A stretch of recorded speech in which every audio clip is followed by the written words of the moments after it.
온라인 시청자 여러분, 안녕하십니까? 오늘도 부처님의 경전을 탐색하다를 이어서 하겠습니다. 오늘 수업에서는 나에 관한 인식을 함께 배워보겠습니다. 제가 아니라 하나의 개념으로서 자아에 대한 인식입니다. 우리는 보통 자기가 자기 자신을 가장 잘 알고 있다고 생각하죠. 그 말도 맞습니다. 하지만 더 깊이 알고자 한다면 우리가 아는 정도로는 부족합니다. 먼저 자아라는 개념부터 설명하죠. 우선 자아라는 개념은 독립된 신체가 있어야 합니다. 그래야 나를 확정할 수 있습니다. 나라는 세상에 유일무이한 얼굴을 가진 존재입니다. 그 다음으로 무엇이 생겨나기 시작할까요? 독립적인 사고, 의식, 느낌, 욕망이 생겨납니다. 심지어 염원도 생겨납니다. 평범한 사람들의 관점에서 볼 때 독립적인 나의 가장 큰 특징은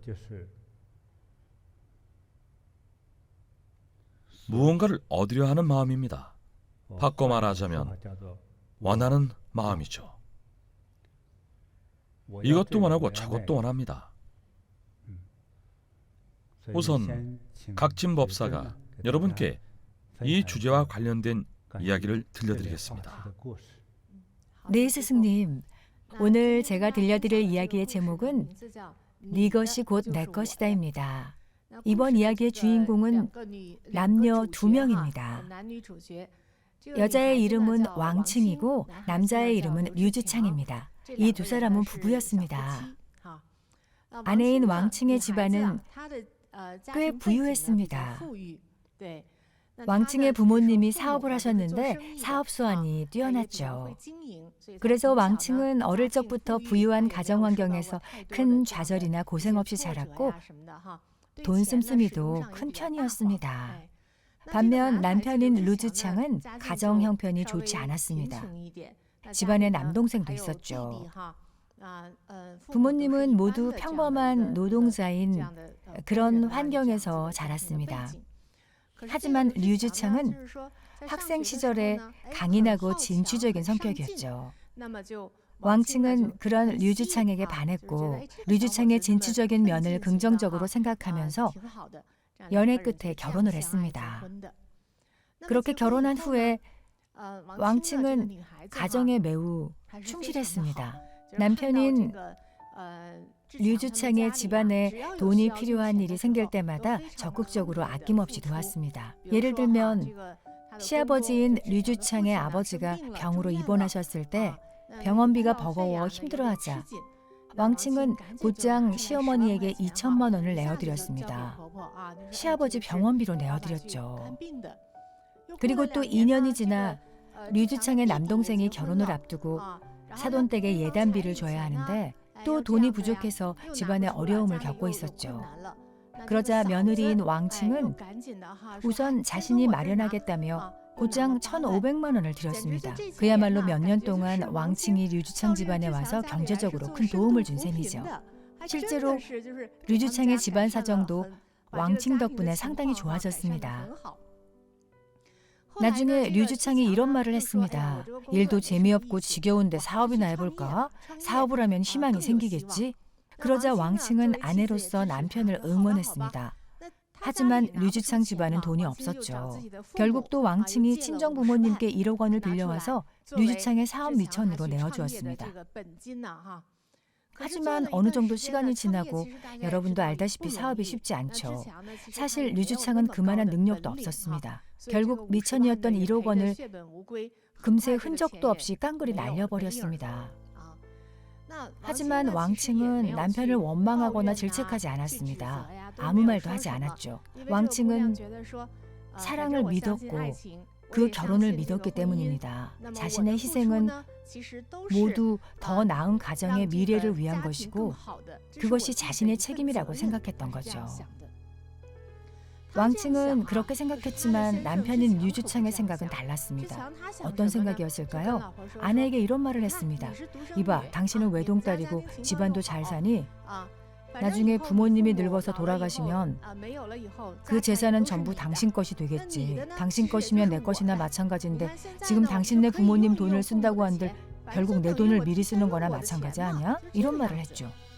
왕칭은 처음에는 류주창이 농담을 하는 거라고 생각했습니다. 대학 교육까지 받은 사람이 그렇게 말할 리가 없다고 생각했죠. 하지만 나중에 보니 그 말은 농담이 아니라 류주창의 진심이었습니다. 당연히 네 것은 내 것이니까 자신이 왕칭의 돈을 쓰는 것이 당연하다고 생각했던 겁니다. 심지어 왕칭이 아이를 낳자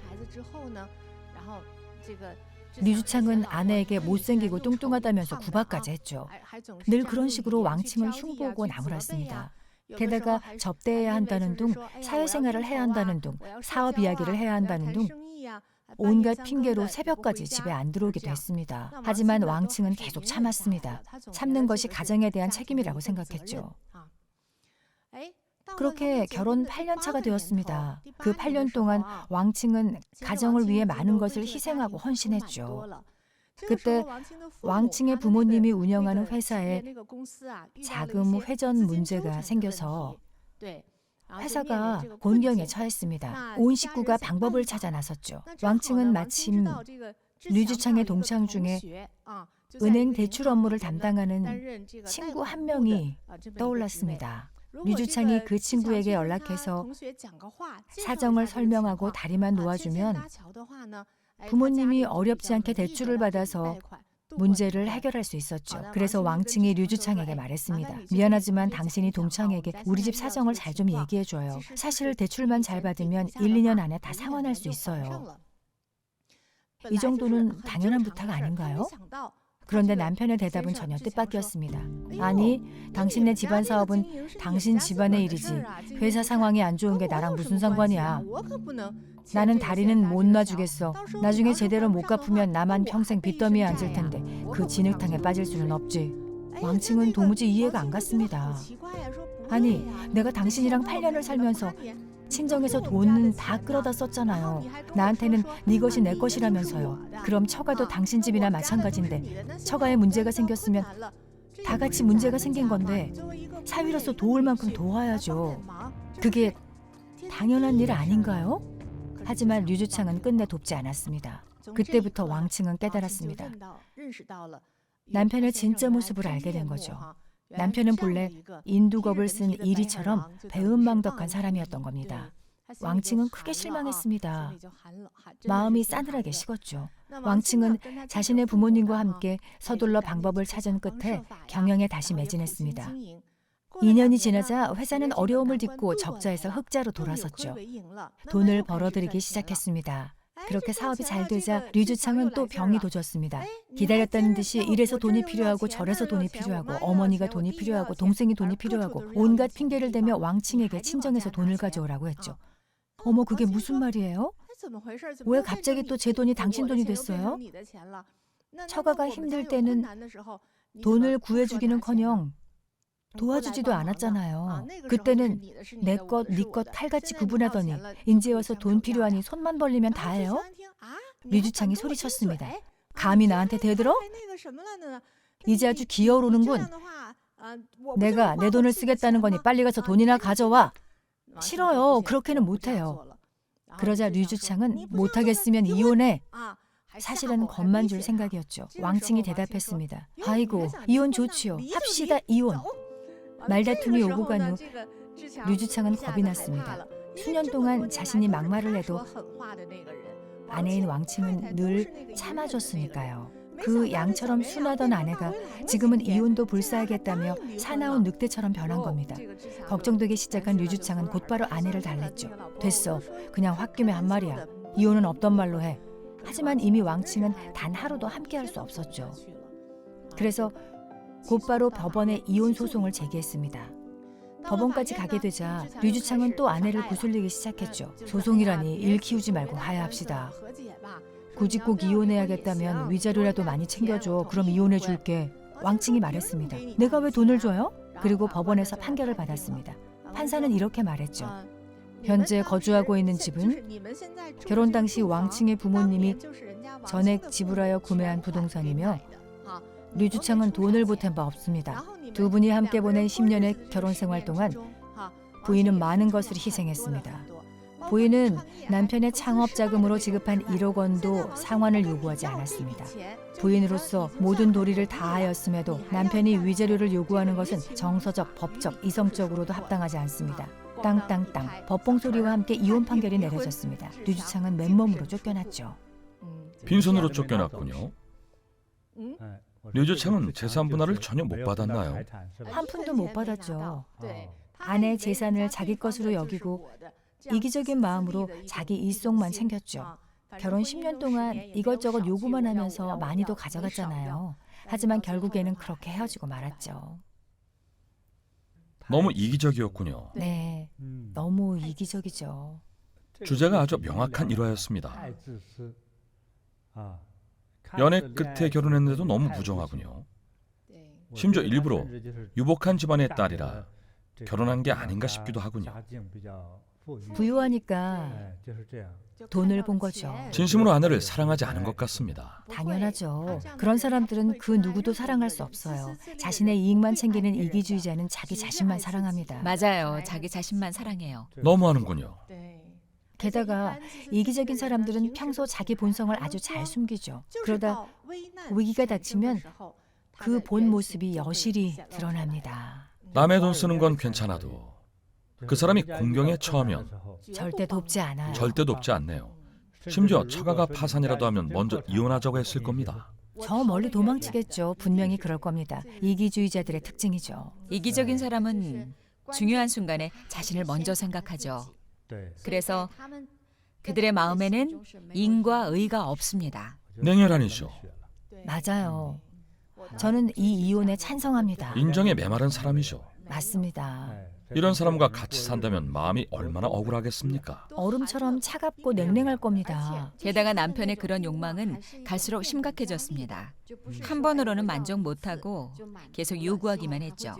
성에 차지 않았던 겁니다. 욕망이란 골짜기는 메우기 어렵다는 말이 있죠. 밑 빠진 독에 물 붓는 격입니다. 이기적인 사람들은 정말 그래요. 그렇습니다. 사실 이런 상황이나 이런 유형의 결혼 문제는 꽤 자주 있는 일입니다. 많이들 그러죠. 우리가 인간으로서 이 세상에 태어나는 것은 나 자신에 집착했기 때문이다. 그러므로 자아에 대한 집착이 없어지면 다시는 이 세상에 태어나지 않는다. 화엄경 중에서. 이제 이어서 우리 법사가 다른 일화를 들려드리겠습니다. 네, 스승님. 오늘 제가 들려드릴 일화의 제목은 차를 사달라는 시어머니입니다. 역시 한 부부의 이야기입니다. 아내의 이름은 샤오순입니다. 샤오순과 남편은 원래 같은 회사의 동료였습니다. 그런데 결혼하고 부부가 된 후에 업무 능력이 뛰어났던 샤오순은 가정 형편을 개선하려고 경쟁이 훨씬 치열한 다른 회사로 이직했습니다. 그 회사에 출근하면서 연봉이 더 높아졌습니다. 사실 가정의 경제를 위해 선택한 이직이었죠.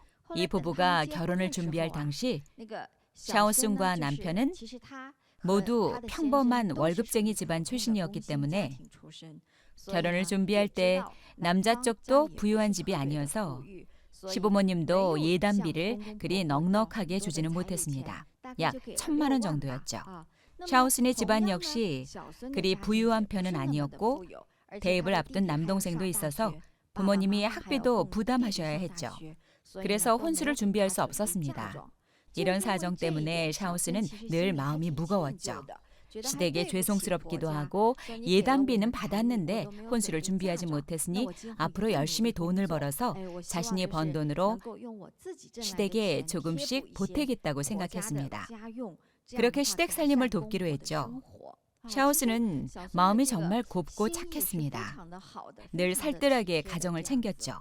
매달 자신의 월급에서 40만 원씩 따로 빼서 시부모님께 드렸습니다. 시댁에 경제적으로 보탬을 드린 거죠. 뿐만 아니라 남편에게는 매달 50만 원씩 부동산 대출 상환금을 줬습니다. 그리고 남은 돈으로 생활했죠. 사실 매달 이렇게 큰 돈을 내는 건 정말 힘든 일입니다. 이처럼 샤오스는 마음씨 고운 며느리였습니다. 반면 시어머니는 샤오스를 탐탁하게 생각하지 않아 늘 불평불만을 늘어놓았습니다. 며느리가 시집 오면서 빈손으로 왔다고 생각했던 거죠. 마음속으로 늘 그렇게 생각했습니다. 게다가 며느리가 집안 살림에 전혀 보탬이 안 된다는 그런 생각을 늘 품고 있었습니다. 나중에 샤오슨이 임신을 하고 출산을 했을 때도 시어머니는 냉랭했습니다. 여행을 가느라 병원도 안 와보고 안부 한마디도 없었죠. 산후조리 기간에도 전혀 도와주지 않았고 손주에게 관심도 없었습니다. 샤오슨이 낳은 딸을 보자마자 시어머니는 핑계만 댔죠. 아이고, 내가 바쁘구나. 여행을 가야 하거든. 여행에서 돌아온 뒤에도 몸조리 중인 며느리를 찾아오지 않았습니다. 결국 샤오스는 친정에서 몸조리를 해야 했죠. 그렇게 몸조리도 끝나고 출산 휴가도 끝나서 회사에 복귀를 해야 하는데 아이를 돌봐줄 사람이 없었습니다. 그래서 당연히 가장 먼저 시어머니께 아이를 봐줄 수 있는지 여쭤보고 부탁을 드렸죠. 아직 갓난 아이라서 시어머니가 돌봐주시면 샤오스는 출근할 수 있으니까요. 하지만 시어머니는 계산에 능한 분이셨죠. 아이고, 내가 나이가 들어서 애 돌보는 게 어디 쉽겠니? 나는 못 봐줄 것 같구나. 샤오스님 말했습니다. 네, 그러면 어머님은 연세도 많으시고 체력도 약하셔서 아이를 못 봐주실 테니 보모를 구하면 어떨까요? 그러자 시어머니가 말했죠. 보모를 구하려면 돈이 많이 들지 않니? 우리 집 형편도 어려운데 보모까지 고용하면 그 돈을 어떻게 감당하려고? 예, 이러면 어떻겠니? 안사도는 퇴직도 하셨고 이제 일도 안 하시니 아이를 친정에 맡기면 되지 않겠니? 샤오스는 시어머니의 의도를 확실히 눈치챘지만 이런 일로 시어머니와 신경전을 벌이고 싶지 않았죠. 그래서 친정어머니와 상의했습니다. 친정어머니는 흔쾌히 승낙하셨죠. 걱정 말고 데려와. 외손녀 돌보는 일인데 당연히 좋지. 그렇게 친정에 아이를 보내서 친정 어머니께 아이를 맡기고 샤오스는 출근할 수 있었습니다. 아이는 계속 그렇게 친정에서 3년간 살았습니다. 3년이 지나고 이제 아이가 유치원에 들어갈 나이가 됐습니다. 샤오스는 아이를 집으로 데려온 뒤 방과 후 특별 수업을 신청했습니다. 그러면 아이가 유치원에 더 오래 머물 수 있기 때문에 샤오슨이 퇴근하는 길에 아이를 유치원에서 데려올 수 있었죠. 시어머니 일상에 방해가 되거나 신경 쓰이지 않도록 최대한 배려했던 겁니다. 그러려면 이렇게 하는 것이 가장 합리적인 방법이었죠. 그렇게 샤오슨의 아이가 자라서 유치원에 다니게 됐을 무렵 샤오슨의 시누이도 아이를 낳았습니다. 그러자 시어머니는 시누이를 돌보러 단숨에 달려갔습니다. 그리고 돌아와 샤오슨에게 말했습니다. 네 시누이는 애도 아직 어리고 그 집은 애를 봐줄 사람이 없어서 보모를 드리겠다고 하던데 돈이 좀 부족한 것 같더구나. 예, 너는 돈도 잘 벌고 연봉도 높으니 네가 좀 보태주렴. 100만 원 정도는 보탤 수 있지? 샤오스는 속으로 생각했습니다. 바로 몇 년 전에 내가 똑같은 상황이었을 때는 어머님께서 보모를 드리는 건 너무 비싸서 안 된다고 하셨는데 그럼 시누이도 보모를 드리려면 자기 형편에 맞게 해야죠. 보모 쓰는데 돈이 부족하다고 며느리에게 돈을 보태라니요? 게다가 어머님도 계산 좀 해보세요. 제 한 달 월급에서 이것저것 낼 거 다 내면 아이한테 들어갈 돈도 부족해요. 학교도 보내야 하고 저희 부부도 생활하려면 아무리 아껴 써도 남는 돈이 없는데 어디 보탤 돈이 있겠어요? 하지만 샤오스는 정말 속이 깊은 사람이었습니다. 그래서 이런 마음을 시어머니에게 직접 말하지 않고 남편과 먼저 상의했습니다. 집안의 가계부에 대해 남편과 상의를 했죠. 하지만 남편은 뜻밖에도 샤오슨의 입장은 생각하지도 않고 오히려 이렇게 말했습니다. 에이, 얼마나 된다고 그냥 보태주지 뭐. 당신도 엄마 성격 알잖아. 그 돈 안 주면 절대 가만 안 계실걸? 그냥 주고 말자. 남편의 이런 말을 들으니 샤오슨도 달리 방법이 없었죠. 결국 자신의 아이를 위해 모았던 적금에서 돈을 빼서 시누이의 보모 비용에 보태줬습니다. 사실 이 정도는 어느 집에서나 일어날 수 있는 사소한 일이죠. 그 후로 이제 순조로운 나날이 이어질 거라고 생각했습니다. 샤오스는 매일 새벽에 출근해서 밤늦게 귀가하며 열심히 일하고 아이도 돌보며 살림에 힘을 보탰죠. 아이는 무럭무럭 자랐습니다. 그런데 얼마 후 시어머니가 또 한 가지 소식을 전했습니다. 저녁 식사를 하던 때였죠. 샤오슨 남편의 사촌 누나가 자기 시어머니에게 차를 한 대 사줬다는 겁니다. 네? 그 연세에 아직도 운전을 하신다고요? 그렇다니까. 그 아이 효심이 얼마나 깊던지. 시어머니에게 차를 사드렸다는구나. 우리 늙은 자매들이 그 덕에 우리끼리 그 차 타고 바람도 쐬고 놀러 다니니 얼마나 좋던지. 자식들만 바라볼 필요도 없고 말이야. 정말 너무 신나고 좋더구나. 애미야, 너도 생각 좀 해봐라. 나도 차 한 대 사고 싶구나. 샤오슨이 대답했습니다. 어머님 연세가 환갑이 넘었는데 게다가 운전도 못하시면서 웬 차를 사려고 하세요? 그러자 시어머니가 말했습니다. 운전을 못하면 좀 어떠니? 배우면 되지. 그리고 무슨 질문이 그리 많으냐? 내가 차를 사면 앞으로 애들 등하교나 마트 갈 때 훨씬 편해지지 않겠니? 이제 늙어서 무거운 것도 못 드는데 차 많이 있으면 요긴하게 쓰겠지. 그러니 너는 돈이나 준비하거라. 세상에, 차에 비하면 보모를 고용하고 아이를 돌보는 비용은 쇠발의 피해에 불과했죠. 차 한 대면 수천만 원은 하니까요. 시어머니는 차 사는 일을 시장에서 두부 사듯이 쉬운 일인 것처럼 얘기했지만 평범한 월급쟁이 가정에서는 한참 몇 년을 오래 저축해야만 겨우 감당할 수 있는 금액이었죠. 샤오스는 다시 남편과 상의했습니다. 어머님은 운전도 못하시고 연세도 60세가 넘으셨고 운전을 배운다고 하더라도 시력도 좋지 않고 밤 운전이라도 하게 되면 큰일 나기 쉽상이라고 설득했죠. 차야 사려면 산다고 치더라도 어르신이 운전하다가 정말 사고라도 날까 봐 걱정이었고 그렇게 되면 정말 큰일이었으니까요. 하지만 남편의 반응은 역시 달랐습니다. 남편은 마마보이였죠. 자기 돈 쓸 생각은 안 하고 매번 샤오슨에게만 의지했죠. 게다가 전체를 볼 줄 모르는 근시안적인 사람이었습니다. 언제나 대답은 뭐 어때? 당신 최근에 월급도 올랐잖아. 월급이 올랐으면 어머니한테 좀 더 보태는 게 옳지 않아? 엄마 성격 알면서 그래. 이번에 돈 안 드리면 끝까지 물고 늘어주실걸? 우리를 못 살게 들들 볶으실 거야. 이렇게 또 샤오슨을 전쟁터에 앞세워 직접 시어머니의 무례한 요구에 대응하도록 떠밀었던 겁니다. 샤오스는 이리저리 고민해봐도 도무지 방법이 떠오르지 않았죠. 차를 사달라는 이런 요구가 이번이 마지막일 리가 없으니까요. 집안에 사소한 일들이 생길 때마다 시어머니는 늘 무언가를 바라겠죠. 이런 말은 기대도 못합니다. 애미야, 애 키우느라 많이 힘들지? 내가 좀 도와줄 테니 남편이랑 나가서 바람도 쐬고 좀 쉬다 오너라.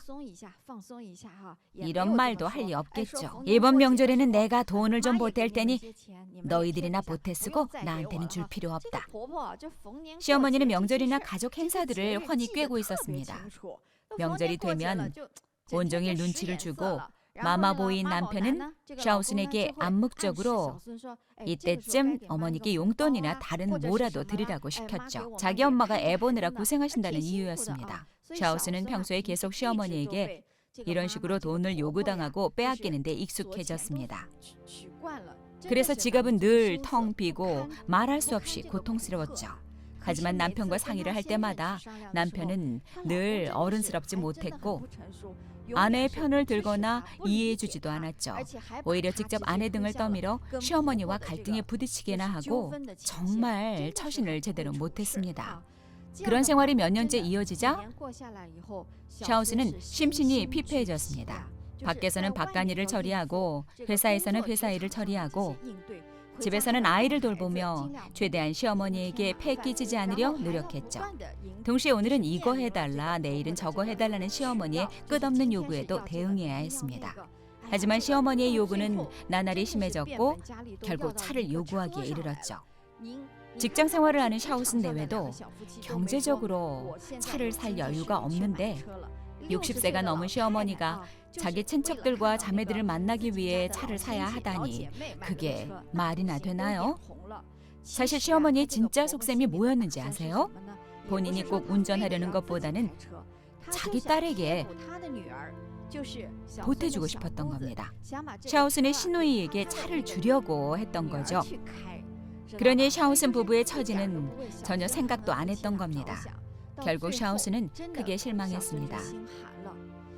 이 일로 며칠 동안 고심하던 샤오스는 불면증에 시달리며 괴로워하다가 결국 차분하게 생각을 정리하고 남편에게 말했습니다.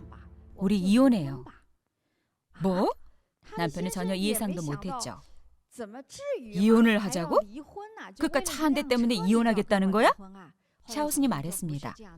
그것이 아니에요. 지난 오랜 시간 동안 나는 혼자서 이 집안의 경제를 책임져 왔어요. 당신 어머니의 끝없는 욕심도 채워드려야 했고요. 어머님 요구를 안 들어드리면 나만 나쁜 며느리가 되고 당신 집안에 분란만 일으키는 며느리가 되잖아요. 나도 더 이상 못 참겠어요. 결국 이렇게 마마보이는 이혼을 당했습니다. 하지만 마마보이는 차마 엄마에게 사실대로 말을 못하고 잠시 별거 중이라고 둘러댔죠. 샤오스는 딸을 데리고 친정으로 돌아갔습니다. 하지만 여기서 끝이 아니었죠. 시어머니는 샤오슨에게 끊임없이 문자를 보냈습니다. 애미야, 돈은 다 준비됐니? 오늘 차를 보고 왔는데 모델은 이 모델이고 또 뭐가 좋다더라. 전부 얼마 정도인데 선납금이 얼마란다. 시어머니는 아무렇지도 않게 샤오슨에게 계속 연락했습니다. 샤오슨은 이혼까지 한 마당에 다시 왕래할 필요가 없다는 생각에 응답하지 않았습니다. 결국 어느 날 차를 찾기로 한 날이 되자 시어머니는 더 이상 참을 수 없었죠. 철없는 며느리 같으니 아무리 문자를 보내도 어째 답이 없어. 직접 회사로 가봐야겠군. 결국 회사까지 찾아와 말했습니다. 애미야, 내 차 예약 다 했다. 오늘 돈 내야 하니까 내 계좌로 3천만 원 보내라. 난 지금 차 찾으러 간다. 네 시누이도 거기서 기다리고 있어. 샤오스는 아주 깍듯하게 예의를 갖춰 예전 시어머니에게 말했습니다. 아주머니, 저는 이미 아드님과 이혼했어요. 그러니 앞으로는 왕래할 일이 없습니다. 말을 마친 샤오스는 저는 이만 일하러 가야 해서요. 좀 앉아서 물도 한 잔 드세요. 전 먼저 가보겠습니다. 라고 예전 시어머니께 정중히 인사를 드렸습니다. 시어머니는 크게 당황했죠. 이게 무슨 일이람? 갑자기 나한테 아주머니라니. 갑자기 나랑 남이 되었다니. 그럼 차는 어떻게 찾지?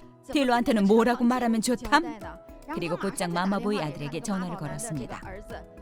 예, 너 어떻게 된 일이냐? 너희 이혼했니? 그러자 아들이 우물쭈물 말했습니다. 네 엄마, 사실은 며칠 전에 이혼했는데 아직 말씀 못 드렸어요. 그러자 시어머니가 말했습니다. 아이고 이 멍청한 놈아, 이혼을 하려거든 조금 미뤘어야지. 내가 차를 산 뒤에 이혼했으면 얼마나 좋았겠냐. 시어머니는 마지막 순간까지도 자기 생각뿐이었습니다. 차를 살 생각뿐이었죠. 정말 그 이기심이 하늘을 찌를 정도였습니다. 나중에는 어떻게 됐을까요? 시어머니와 그 아들도 가만히 있지는 않았습니다. 반년쯤 지나 새 며느리를 들였습니다. 새 며느리는 분명히 시어머니께 효도하고 순종적일 것이라 생각했죠. 샤오스는 늘 공손히 며느리의 역할을 해왔으니까요. 그래서 익숙해진 겁니다. 그런데 새 며느리는 전혀 뜻밖에도 성격이 불같았습니다. 게다가 철저한 원칙주의자였죠. 새 며느리는 자기 남편에게 말했습니다. 이렇게 해요. 어머님과 분가하는 게 좋겠어요. 내가 어머님 사실 곳을 봐놨어요. 전셋집을 하나 구했으니 어머님은 거기 사시면 돼요. 무슨 일 있으면 서로 왔다 갔다 하면 되고 그래야 서로 지내기 편하죠. 마마보이 남편은 예전에 샤오순에게 그랬듯이 어물쩍 넘어가려고 했습니다. 하지만 새 아내는 두 눈을 치켜뜨고 언성을 높였죠. 마마보이 남편은 아내의 기에 눌려 알았어, 엄마랑 상의해 볼게 라고 했죠. 시어머니 역시 새 며느리가 목청을 높이고 눈을 치켜뜨자 그 기세에 눌려서 수락할 수밖에 없었죠. 결국 쇠를 얻어 분가하고 말았습니다. 이제 뭘 요구하거나 차를 사달라는 말은 꺼낼 수조차 없었죠.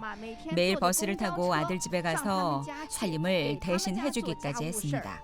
심지어 살림이 시원치 않으면 새 며느리는 늘 언성을 높였죠. 어머니, 반찬이 너무 짜잖아요. 이런 구박을 받아야 했습니다. 얼마나 억울했을까요? 하지만 방법이 없었죠. 예전에 순종적이고 지혜롭던 샤오순이 있었을 때 시어머니는 배려는커녕 늘 제멋대로 살았었죠. 그 시어머니는 위세를 떨치며 늘 자기 자신과 딸만 챙겼습니다. 며느리에게 잘해줄 생각이 아예 없었죠. 이기심이 극에 달한 사람은 행복을 얻기가 정말 힘든 법입니다. 한편 샤오순 역시 어느 정도 시간이 흐른 뒤 새로운 사람을 소개받았습니다. 두 사람은 함께 있으면 늘 편안했습니다. 그 새로운 남편은 샤오순뿐만 아니라 샤오순의 딸에게도 무척 잘했습니다. 결국 그 두 사람도 결혼해서 새로운 가정을 꾸렸죠. 사실 샤오순과 같은 성격은 항상 상대방을 먼저 배려합니다. 그래서 새로운 가정을 꾸린 후에도 부부는 너무나 화목하고 안정적인 가정 생활을 이어나갔습니다. 그러니 정말 타인을 위해 헌신할 줄 알고 타인을 배려할 줄 아는 사람은 행복을 얻기가 쉽습니다. 이처럼 욕심을 부리는 데는 노인이라고 다를 것이 없습니다.